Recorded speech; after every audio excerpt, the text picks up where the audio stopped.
আর গত কয়েকদিন আগে আপনাদেরকে মনে করিয়ে দিই, নন্দীগ্রামের নার্সিং পড়ুয়ার সিঙ্গুরে মৃত্যু। সেই সিঙ্গুরে মৃত্যু নিয়ে তোলপাড় হয়েছিল সিঙ্গুর সহ কলকাতা।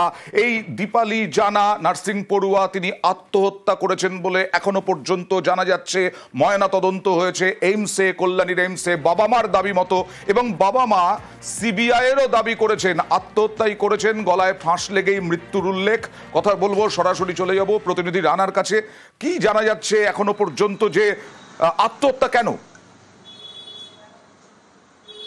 হ্যাঁ অয়নদা, দেখো গত 16ই অগাস্ট যে এইমসে যে তার ময়নাতদন্ত হয়েছিল মৃত নার্সিং পড়ুয়া দীপালি জানা, সেখানে কিন্তু আজকে তদন্ত যে পোস্টমর্টমের যে রিপোর্টে কিন্তু স্পষ্টত উল্লেখ করা আছে অ্যান্টিমোর্টেম হ্যাঙ্গিং, অর্থাৎ তার যে মৃত্যু হয়েছিল সেটা কিন্তু গলায় দড়ি দিয়ে ফাঁসেই তার মৃত্যু হয়েছে।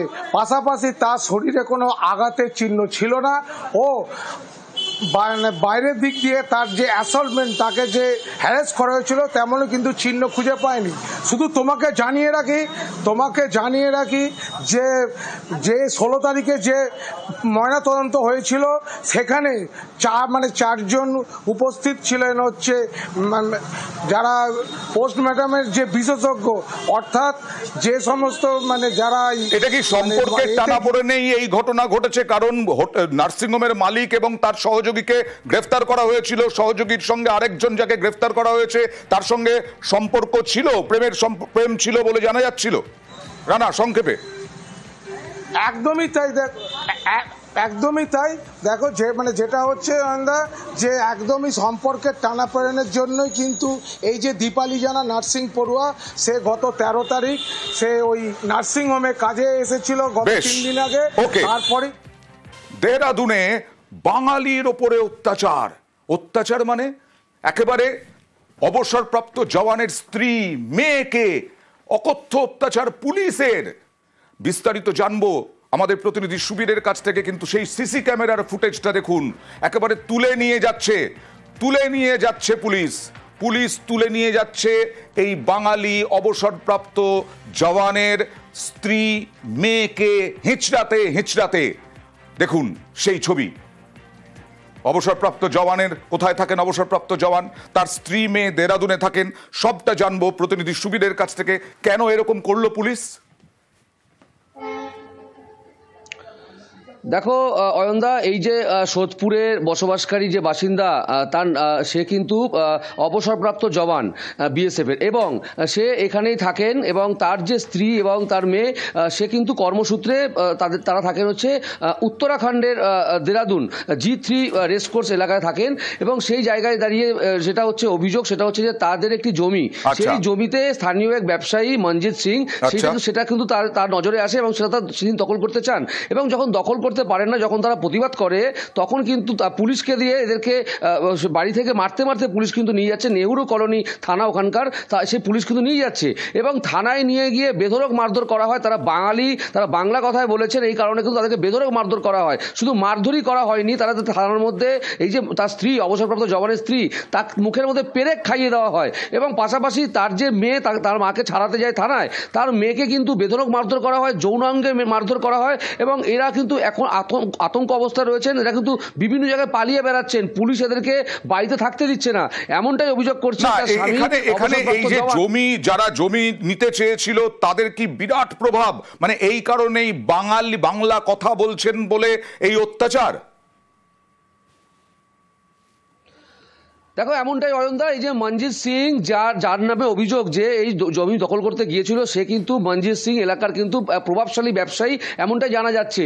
এবং তার কথাতেই কিন্তু পুলিশ তাদের উপর এইভাবে অত্যাচার করে। এবং একজন অবসরপ্রাপ্ত বিএসএফ জওয়ানের স্ত্রী এবং মেয়েকে বাঙালি হওয়ায়, বাংলা কথা বলায় থানায় নিয়ে গিয়ে এতটা নৃশংসভাবে মারধরের ঘটনা, এই নিয়ে কিন্তু স্থানীয় প্রশাসন বা এ রাজ্যের সরকার কোন একটা পদক্ষেপ করবে, কারণ অবসরপ্রাপ্ত জওয়ান চাইছেন সুবিচার।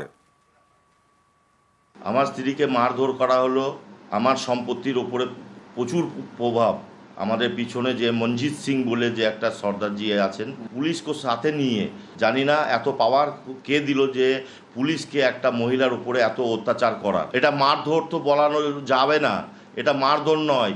একটা মহিলাকে যখন পেরেক খাইয়ে দেওয়া হয়।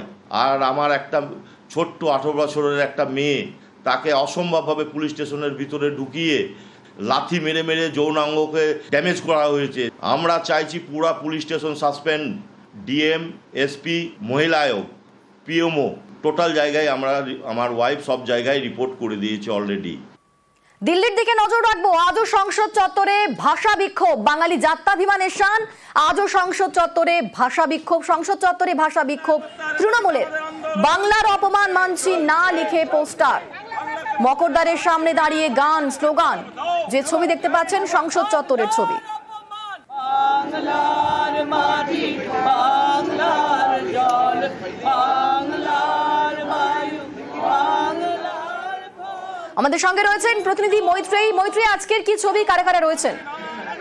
দেখো, আজকে ফের তৃণমূল সাংসদরা বাংলা বাঙালি ইস্যুতে তারা আজও বিক্ষোভ দেখিয়েছেন এবং সংসদ চত্বরে মকরদ্বারের সামনে দাঁড়িয়ে সমস্ত সাংসদরা, যেখানে দোলা সেন থেকে শুরু করে শতাব্দী রায় সহ অন্যান্য সমস্ত সাংসদরা তারা উপস্থিত থেকেছেন এবং বিতব্রত বন্দ্যোপাধ্যায়, মহুয়া মৈত্র সহ সমস্ত সাংসদরা তারা উপস্থিত থেকে বিক্ষোভ দেখিয়েছেন এই বাংলা বাঙালি ইস্যুতে এবং তাদের বক্তব্যে তারা স্পষ্ট উল্লেখ করেছেন যে বাংলার অপমান তারা কোনোভাবেই মানছেন না। সেই স্লোগানও তারা তুলেছেন, গানে স্লোগানে আজকে ফের বিক্ষোভ দেখানো হয়েছে বাংলা বাঙালি ইস্যুতে। বেশ, তারই পাশাপাশি ভোট চুরির অভিযোগেও আজকেও বিক্ষোভ সংসদের সামনে, আজও বিক্ষোভ বিরোধীদের। আমাদের সঙ্গে মৈত্রেয়ী রয়েছেন। মৈত্রেয়ী, দেখো, নজিরবিহীন ভাবে আজকের যে বিক্ষোভ দেখানো হয়েছে এসআইআর নিয়ে, আমরা দেখছি যে অধিবেশনের শুরুর দিন থেকেই কিন্তু আন্দোলনে বিক্ষোভে সামিল রয়েছেন বিরোধীরা, কিন্তু আজকে নজিরবিহীন ভাবে জাতীয় নির্বাচন কমিশনারদের ছবি সহ ফ্লেক্স ছাপিয়ে সেখানে ভোট চোর লিখে সেই ফ্লেক্স নিয়ে আজকে বিক্ষোভ দেখান বিরোধীরা। বিরোধীদের বিক্ষোভে উপস্থিত ছিলেন প্রিয়াঙ্কা গান্ধী, মল্লিকার্জুন খার্গে, অখিলেশ যাদব, শতাব্দী রায় সহ বিরোধী পক্ষের সমস্ত সাংসদরা। অনন্দিতা, বেশ, ধন্যবাদ মৈত্রেয়ী। जो भी वोट चोरी हो रहे हैं, वोट में बदलाव कर रहे हैं और वोटों की हेराफेरी हो रही है, गड़बड़ी हो रही है, इसके खिलाफ हम पूरे देश में ये माहौल बनाना चाहते हैं कि तुम्हारे ऊपर अन्याय हो रहा है, देख लो, ताकि ऐसा चोरी करके अगर गद्दी पे बैठेंगे तो वो कोई डेमोक्रेसी के लिए हितकारी नहीं है और डेमोक्रेसी के लिए वो अच्छा भी नहीं है। संविधान की हत्या है ये।